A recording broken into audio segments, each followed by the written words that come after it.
लगाया है। और आप इमेजिन कर सकते हैं कि इतना कुछ होने के बाद भी अगर वो संपर्क नहीं कर रही है तो कितने हद तक वो प्रताड़ित या डर में होगी कि वो अपने घर से संपर्क नहीं रखना चाहती। अभी उनके हस्बैंड से भी मेरी बात हुई, उनका भी ये कहना था कि कई बार उन्होंने पूछा कि अब शादी हो गई, बच्चा हो गया, हम लोग आपके फैमिली से मिलते हैं, बट उन्होंने मतलब फैमिली का डिटेल तो छोड़िए, वो गांव और मतलब थाना भी बताना मुनासिब नहीं समझा कि वो मतलब वो किसी भी पुराने कांटेक्ट में आना ही नहीं चाहती, अपने पुराने मेमोरीज को वो अपना वापस जाना भी नहीं चाहती है। नहीं, ये जो गई थी यहाँ पर एक फैमिली आया हुआ था जिनके घर में कोई पैरालाइज्ड पेशेंट थे, वो मंदिर में आए थे और जब उन्होंने देखा कि 1-2 दिन तक वो वहीं भटक रही है तो उससे बातचीत शुरू हुई। बातचीत में इसने बताया कि मैं अपने घर जाना नहीं चाहती हूँ, तो उन्होंने बोला कि भाई ये तो सुरक्षित जगह नहीं है, आप कब तक यहाँ पड़े रहोगे, आप यंग लेडी हो तो इट्स नॉट सेफ। तो पुलिस को इत्तला करनी चाहिए, उनको क्या करना चाहिए कि अगर वो बालिग लड़की है, बालिग लड़की किसी के साथ भी जा सकती है। हम लोग इसको बार बार रिपीट करते हैं कि ये बालिग लड़की अपनी मर्जी से जाती है तो कोई अपराध नहीं है, इसलिए हम लोग अपराध दर्ज भी नहीं करते। अगर वो अपनी इच्छा से चली गई, बाध्य नहीं है, अगर वो मदद करते बताते तो डेफिनेटली पुलिस को हेल्प मिलता। और हम लोग तो आपके थ्रू पब्लिक को अपील भी करते हैं कि कोई भी ऐसी चीज़ हो तो आप नियरेस्ट थाने को सूचना देते हैं। देखिए जो आधार नंबर था इनका, वो अपना आधार कोई भी री इशू करा सकता है। कोई भी आप अपना आधार अगर आपका खो जाता है, घर में कहीं बाढ़ आ गया, जल गया, तो आप नया आधार इशू करा सकते हो ना। तो अपने आईडी कैसे इसने करवाया था आधार इशू? नहीं, वो अपने आईडी पकड़ में आई जाता ना मामला, वो तो डॉक्यूमेंट तो लगे दुनिया में अभी हम लोग अमेरिका तक नहीं पहुंचे हैं कि यहाँ से सर्च करें बेंगलोर में कौन कहाँ शादी कर रहा है। डेफिनेटली अब मैं उसको, चूंकि उनका एक पारिवारिक मामला है, जब तक कोई फॉर्मल कंप्लेन नहीं करती है तो मैं उनके स्टेटमेंट को बहुत डिटेल में यहाँ बताना नहीं चाहता। जैसा मैंने हिंट किया कि इतना सब कुछ, वो बीच में उनको खबर भी आई थी कि उनके पिताजी भोपाल जा रहे थे कि कार्रवाई नहीं हो रही उस चीज़ पर। उसके बाद भी उन्होंने संपर्क नहीं किया क्योंकि वो अपने पुराने जीवन में अपने पुराने फैमिली के साथ कोई रिश्ता नहीं रखना चाहती थी। जैसा मैंने बताया, कौन परिवार अपने बच्चों को कैसे पालना चाहता है ये उनका प्रेरोगेटिव है।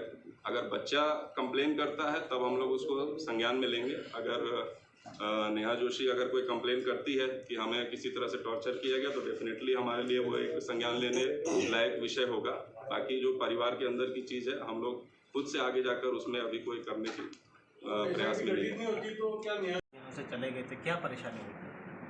मेरे घर वालों में से मेरे बड़े पापा, बड़ी मम्मी, मेरे पापा मम्मी का मेरे ऊपर प्रेशर था दूसरी जगह डबलिन शादी कराने। जोर से बोलिए। डबलिन शादी कराने का दबाव बना रहे थे वो मेरे ऊपर। कौन बना रहे थे? मेरे बड़े पापा, बड़ी मम्मी, मेरे पापा मम्मी। अच्छा, तो फिर वहाँ से आप कैसे, कहाँ चले गए थे? मैं मेरे गांव से पैदल मनासा तक आई। मनासा में मैंने मेरे फ्रेंड रविंद्रनाथ को बुलाया था कि मेरे को भादुमाता जी छोड़ दो, तो उसने बाइक पे मेरे को 7:30 बजे छोड़ने वो चला गया था मेरे को।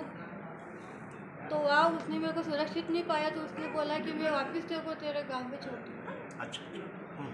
तो वो उसने उसके दोस्तों को फ़ोन लगाया, उसके 3 दोस्त आए वैन लेके और वो मेरे को आत्री माता फंटा तक ले गए।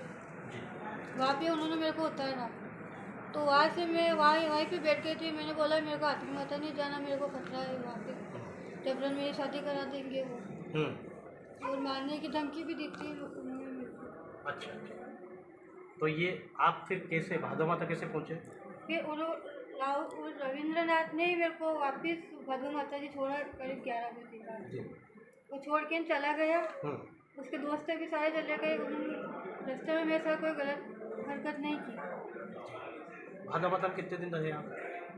23 तारीख को रही, 24 को रही। अच्छा, वहाँ कौन संपर्क में आया आपके? 24 को इनके आंटी जी आए थे टमाकोवर, बलवंत सिंह, वो इनके हस्बैंड को लेके आए थे पेरलाई से।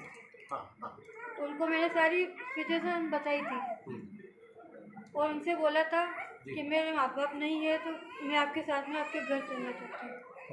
तो उन्होंने मना किया कि लड़की को हम नहीं ले जा सकते। मैंने 2-3 बार उनको मनाने की कोशिश की, तब जाके मैं उनके साथ में गई। फिर वहाँ किससे आपकी शादी हुई, कैसे हुई? 3 महीने तक मैं इनके आंटी जी के घर पे ही थी। वहाँ पे वो इनके आंटी जी ने वो ये इनके जेठ जी की लड़की है ये हेमंत सिंह। तो इनका नेचर मैंने देखा, पूरे परिवार का नेचर देखा, ठीक लगा मेरे को, तो मैंने डिसीजन लिया इनकी शादी करने का। तो 22 मार्च को हमने 2021 को हमने कोर्ट शादी कर ली थी और 8 अप्रैल को रीति रिवाज से पूरे गांव में की। और इनके परिवार वालों ने भी मेरे को एक्सेप्ट कर लिया है, गांव वालों ने भी कर लिया है।